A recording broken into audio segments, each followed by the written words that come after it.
What is good, YouTube? Quinn Wade basketball analysis coming to y'all with a quick video. We're going to talk about the playoff reactions of the Atlanta Hawks going up 1-0 against Joel Embiid and the Sixers. The Sixers got off to a decent start. They just couldn't contain the Hawks. The Hawks splashed a lot of threes, made a lot of tough shots. Trae Young, basically, like I said, if you don't have Thibault, you're not going to be able to contain them. And Ben Simmons and those guys took turn on him, and he kept hitting the floaters. He kept making the right pass and the decisions, and he even knocked down a couple threes. And once the Hawks got up, they just kept piling and piling and piling up on the Sixers, and the Sixers stayed strong. They stayed together, and they really capitalized off the Hawks rushing. They really capitalized off the Hawks making big mistakes, and actually made it interesting to the point where they actually had a legitimate chance to win this game, even though they shouldn't. Seth Curry was a big reason why the Sixers was able to come back, knocking down a lot of tough shots, being aggressive, looking for his shots, and knocking down threes. Korkmaz had some big ones. Embiid was consistently dominant throughout the whole game, literally just coming at Clint Capella time and time again, and they had nothing for him at all. And that's going to be something that Nate McMillan is going to have to figure out how they're going to defend and guard Joel Embiid because he was just too dominant the entire game. And I even look at Tobias. He needed to be a little bit more efficient, a little bit more effective. He was a lot more passive than he was against the Wizards in this game. And they're going to need him to do more because the Hawks are a team that's going to blitz you.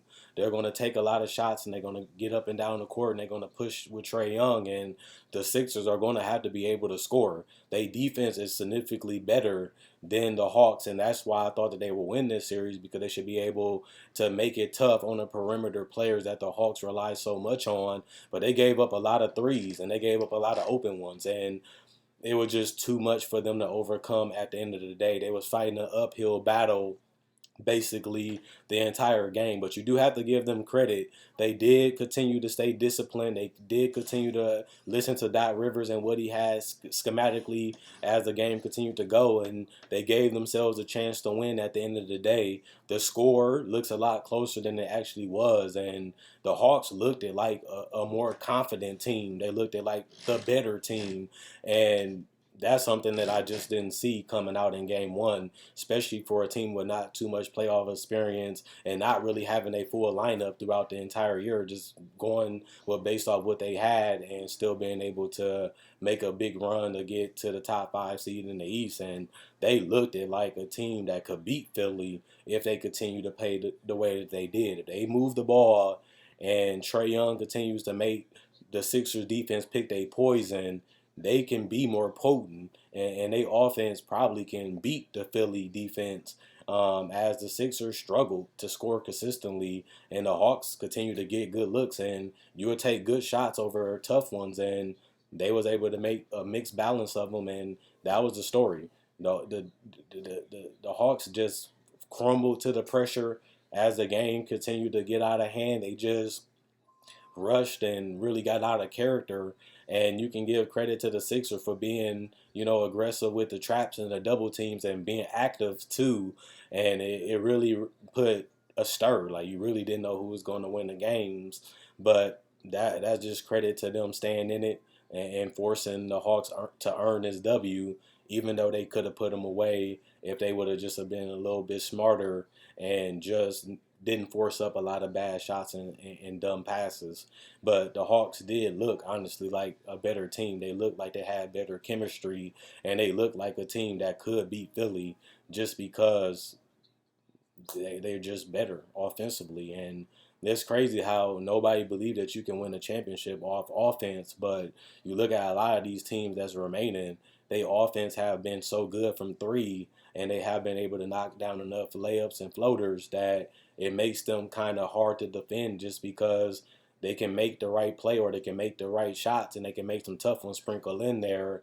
And it just makes you have to live with them making them. And if they're making them, that's all you can do is try to defend without fouling and contest. And the Hawks have continued even against the Knicks. The Knicks was one of the best defensive teams, and the Hawks was able to steamroll them in a couple games in a row. And they had no answer for Trae Young. He's a defensive liability, and nobody can take advantage of it. And he has shown that I might give up points defensively, but when I'm on offense, we're just so much better than everybody else. When I'm aggressive and so witty, we can obliterate teams, and they showed that against everybody in the regular season when they was healthy, and they showing that right now, honestly, in the playoffs. And they're going to be a tough out because if they making their shots and they're making the right play and keeping the ball moving, they're virtually unguardable with Clint Capella in the paint. Collins able to bang in the paint and also hit shots from the perimeter, and Trae Young being one of the most unstoppable players at the guard position, and you surround them with guys like Bogdanovich and Herter and them that can make you pay for rotating wrong or not communicating or just leaving them open, you really do have to pick your poison of what you want to give up. And the Sixers just couldn't do enough of that. And even if they did, they got burnt and they got sick by the poison, and it could have cost them the series if they can't figure how they're going to guard Trae Young or how they're going to stay in front of their three-point shooters. And if they don't, this series could be an upset with the Hawks winning. Other than that, I like what the Hawks did. I like the fact that they spread the floor and guys made shots, and the Sixers just couldn't make enough of them consistently. And the Hawks was able to pounce and win game one. I didn't really like the Clippers game because I felt like Luka got locked up again in the second half. He was having his way, doing whatever he wanted, but once they trapped the ball, he just disappeared. Like he couldn't get the ball back, or he was always trying to find his teammates, and he just couldn't get it going in the second half. And the Clippers continued to defend. They continued to force other players on the Mavericks to beat them, and they'll make a couple shots in a row, but they just couldn't continue to do it throughout the entire game. And that was the big reasons why the Clippers was able to win. Kawhi Leonard, their players stepped up. Morris hit a lot of good threes. Paul George made the ones when it mattered. Kennard was able to hit some threes because he was wide open. Batum was able to make some plays. And even Reggie Jackson, they were stagnant. They really didn't do anything offensively. But Reggie Jackson made two huge bailout threes, and Kennard and them was able to make them to keep them with a cushion. And the Mavericks just couldn't put the ball in the basket for a long time. And even when the Clippers was missing a lot of their shots, the Mavericks couldn't make them pay in transition, and they couldn't even score anyway to even make it more of a game. And the Clippers was able to build that lead, and they was able to hold on to it and ultimately win the game. But Kawhi Leonard, I liked his playmaking ability. He trusted his teammates more. He didn't take bad shots. He didn't force up shots.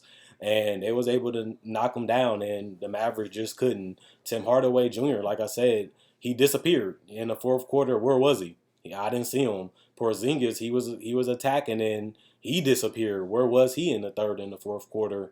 And you just can't have that happen when you're playing against the best teams. You're in the Western Conference, and you can't have lulls. You can't have moments of when you can't make a bucket for minutes. And if you do that against the best players and the best coaches and the best teams, you get exploited.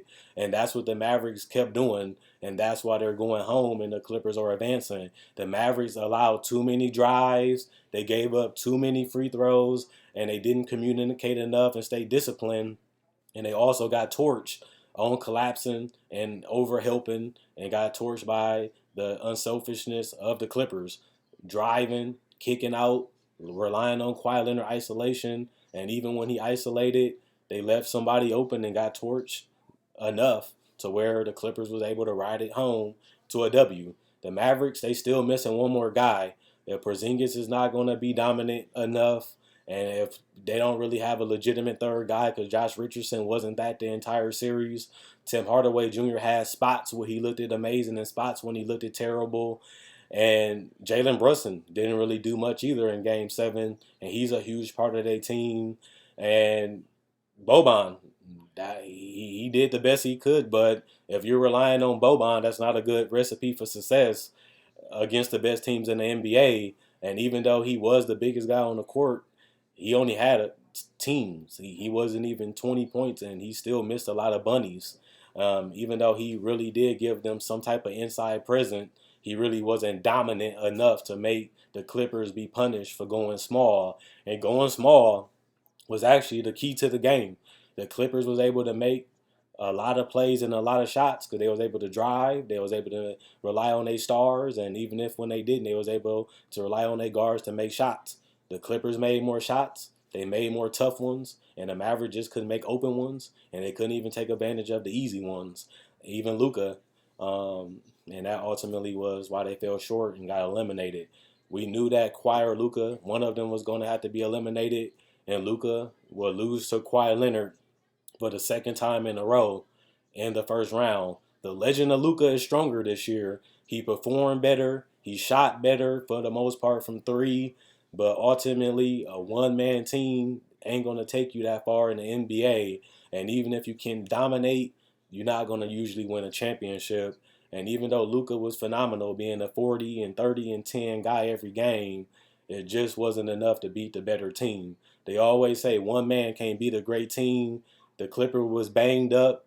They didn't really have a lot of guys available, and they wasn't playing a lot of guys. And even Rondo didn't have a great game 7, and they still was able to coast really to a W against the Mavericks. They really do have to figure out what they're going to do with Luka and Porzingis and trying to find that right third guy if they keep them together to make them better or to make them be able to play off somebody else.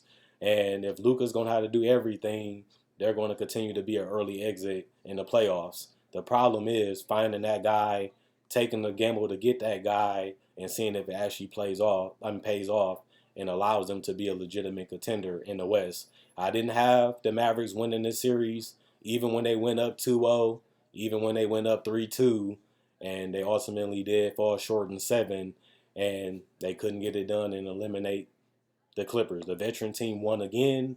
Kawhi Leonard showed why he's one of the top 5 players in the world. And even though Luka is right there with him to a certain extent, he's not going to be a great defender, and you're not going to surround him with great defenders. You're going to have guys that can score a lot of points. And his teammates just couldn't do enough of it to overcome the Clippers. And they had fell short, and now they eliminated. And they have off season to figure out how they're going to bend this team and get them over the hump and become legitimate championship contenders in the Western Conference while Luka is playing his best basketball. You want to surround them quicker because you want to win as many ships with them as you can. And without them even being able to make it out of the first round, it's showing that they are further away from being a contender than what we actually believed in this series, as they was able to lose the lead multiple times in the series and ultimately went home. Let me know what you guys think about the Mavericks, about the Clippers game. Do you think the Hawks can beat the Sixers, or do you think the Sixers come out better in game 2 and tie it up? What do you guys think about the Clippers? Is they overrated, underrated? Is they slept on? Is they pretenders? Are they contenders? And can Kawhi Leonard lead them to a championship or even their first Western Conference Finals with him as their best player? We shall see. Quinn Wade, Basketball Now, so I'm signing out. And I'll see y'all on Monday, hopefully, with another video and playoff reactions. Enjoy y'all weekend. See y'all tomorrow.